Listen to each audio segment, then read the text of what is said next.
at problema. Okay. Itong sintered na to ay si client na nakapili. Sa picture, actually ang ganda na talaga sa picture. Sobrang ganda, kahit ako napaganda rin talaga ako. Kaya naman, nag-decide na si client, orderan siya, 4 na slabs ang in-order namin.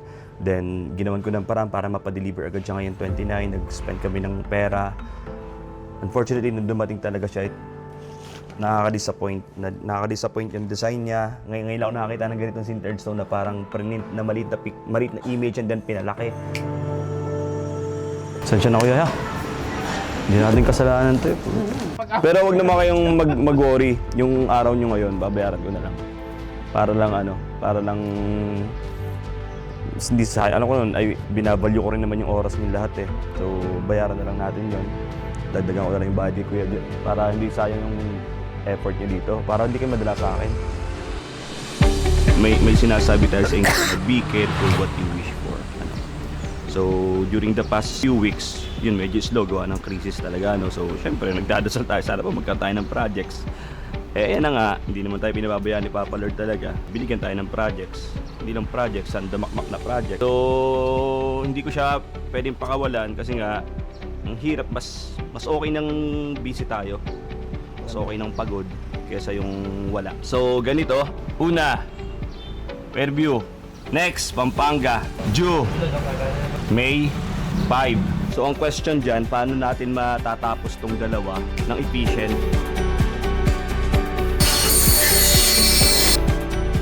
So sa bilis ng production naman natin kahapon, natapos na ang module ng Pampanga, natabas na ang Fairview. Gagawin na lang sa Fairview malamang is pinto. So ngayon, ang target natin dito, tapusin nyo ang Fairview production now. Sa dami nyong yan, ay kaya yan. Yan yung airflow naman sa likod, okay lang.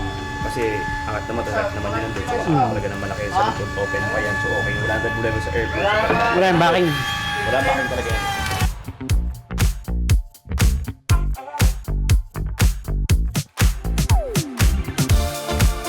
So dito na kami sa sa Fairview.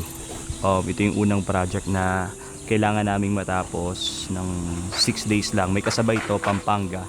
So yun yung main problem namin kung matatapos ba talaga namin siya ng April 30 Fairview at Pampanga project. Pero sa dami ng tao namin, I think kaya namin yan. Ang unang-unang lumabas na problema na nga, nandito na kami, yung isang sakay namin, yung pickup namin. So ang problema, nasabugan ng gulong yung aming commuter. Nandito na sila sa Commonwealth. So naghihintay pa ako ng update from them. Pag wala ako na-receive na update 30 minutes from now, I think babalik ako sa Commonwealth para ma-assistan sila. Ang last update na receive ko is nakapunta na sila, yung tao ko naglakad na sa vulcanizing shop para makakuha ng tao. So yun, naghihintay na ako ng update from them. Yun yung unang problema na sana masolusyonan agad. Okay.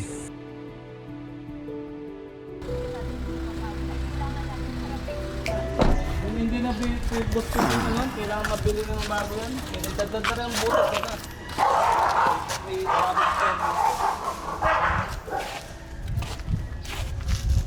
Ano lang sumabog yung may tornilyo?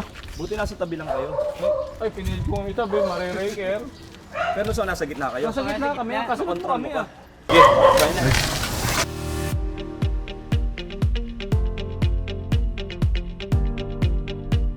Nakagandang chihuahua baga, yung mabalay mong aso. Pinira na lang. Pinira.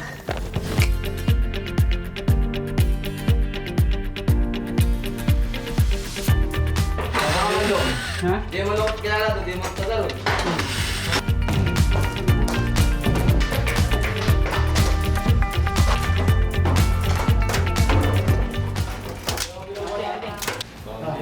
Boy, may comment yun. Sa dito. Ganyan. Alright, so good morning, Fairview, second day. So bali kahapon, nag-start na kaming magtibag. Kita nyo naman sobrang kapal talaga ng island, sobrang kapal ng countertop sa main kitchen.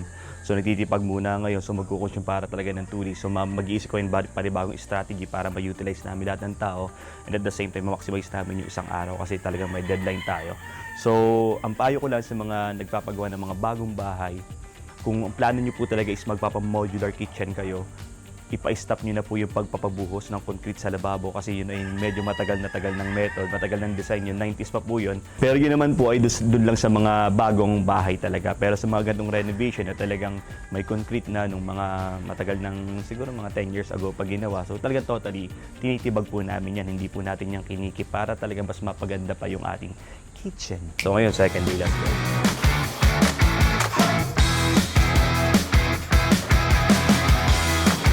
Bago tayong strategy kasi medyo makapal talaga yung tinitibag natin. Magte-take talaga siya ng mga 2 days ay makakulangin tayo sa araw. So ang strategy natin, Teo, Russell, kasan nyo na yung hang cab tsaka tall cab para may progress na tayo na magandang. Pwede nyo na pintuan, pwede nyo na i-filler. Basta yung normal na installation, i-leave nyo na lang muna yung base cabinet. Mando, i-leave mo pa rin yung pagtitibag natin. Yung mga malapit sa tiles, tik-tik na lang yun. And then pag nasa gitna na, try na natin ang rotary para mas mabilis and then retiles natin. The rest, pare, supportan nyo na lang ulit si Mando. Ano? Okay.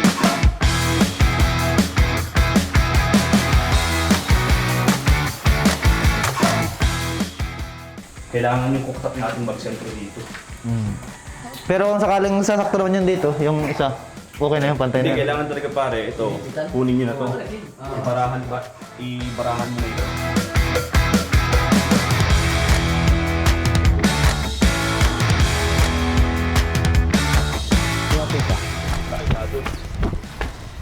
Oh, bali! Hindi mo ko nakita nalampasan mo ako. Hindi ko napansin. Bagal lang ang takbo ko eh, mga speed lang. Happy birthday, my darling!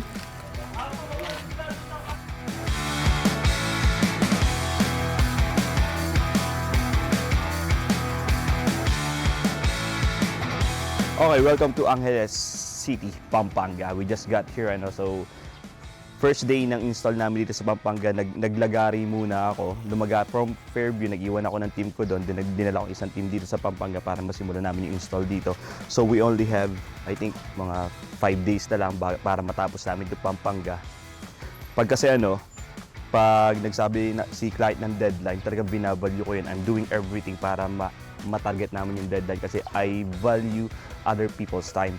So ngayon, first day tayo ng install Pampanga. Let's go!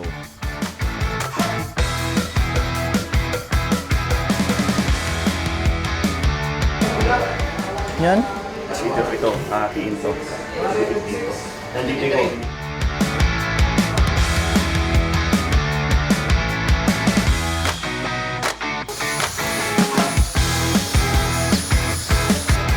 Pinalilito mo kanina para siya magandang pangatawan. Oo. Nasa room. Kasi ako mag-iinom. Parang hindi siya.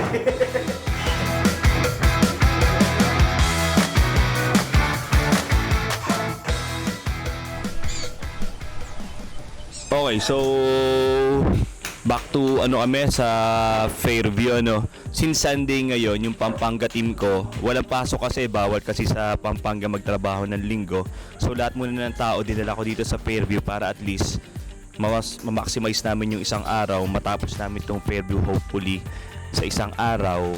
So medyo ahead pa naman kami sa schedule, and then pagkatapos mag full force uli kami sa Pampanga din para matapos ng April 30. Kailangan talaga ma-organize ko yung task, ma-organize ko yung tao ng maayos para ma-target namin yung deadline na bigay sa amin ng dalawang kliyente. So far naman okay naman. So yan, naka full force sila ngayon dito. Malaking progress ang mangyayari ngayong araw na to dito sa project namin sa Fairview. Alright, let's go!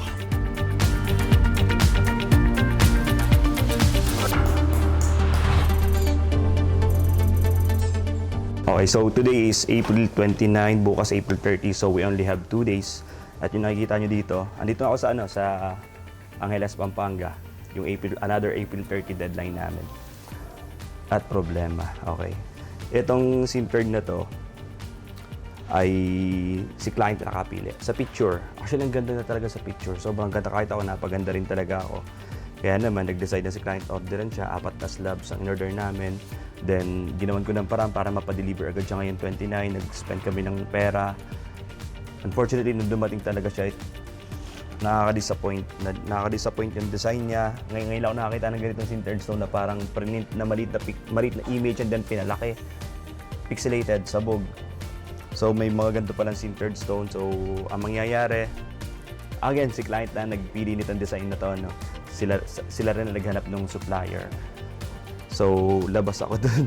Pero yun nga, ang problema, hindi natin may-meet yung deadline because of this problem. Ibabalik to lahat, pipili si client ng bago, at ang isa pang malaking problema, lahat ng fabricator ko at installer ko ng stone ay nandito na. Madami sila, full force nga sila kasi gusto ko talaga ma-meet yung deadline. So ngayon, kakausapin ko sila kung paano magiging compromise namin. So yun, so check natin kung ano mangyayari. Sensya na kuya, hindi natin kasalanan to. Tanggap naman nila na sa kanilang mali nun eh. Ang problema, yung deadline natin.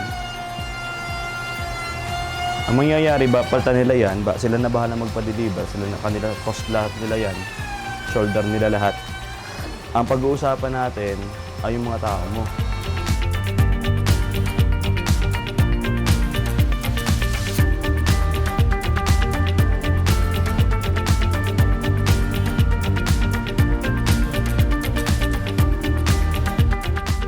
Pero wag naman kayong mag-worry. Yung araw nyo ngayon, babayaran ko na lang. Para lang hindi sa ano ko noon ay binavalue ko rin naman yung oras niyo lahat eh. So bayaran na lang natin 'yon.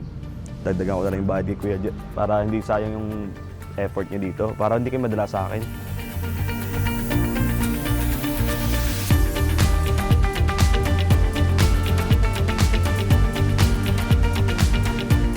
'23, '24, '25, '26, '27, '28 at kaya kami talaga natagalan ng ganung katagal is gawa ng back talaga. Sobrang matrabaho talaga. It took a lot of days talaga para ma-clean out siya, then ma-finish siya uli. But then, tapos na kami sa preview, one project down. Pero kung gusto niyo makita yung final product, let's go.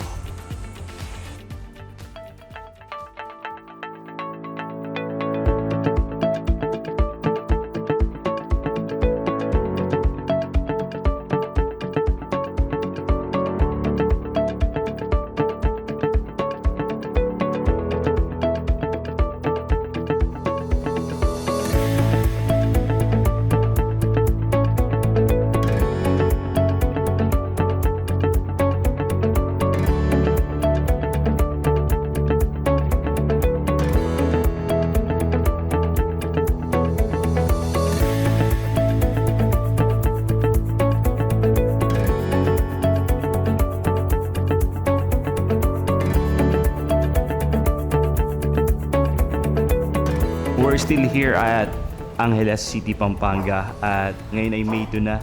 Medyo hindi namin na-hit yung deadline na April 30 kahit talagang we did our best dahil dun sa problema natin sa sintered stone. But nevertheless, after all the challenges, problemas, stress, eto na siya. Tapos na siya. Parang 12 days, 2 projects. Let's go, Pampanga. Check it out.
Kaya naman kung kailangan nyo ng kitchen, closets, TV console, wall panel, whatever it is na papaganda ng interior ng bahay mo, you know who to call.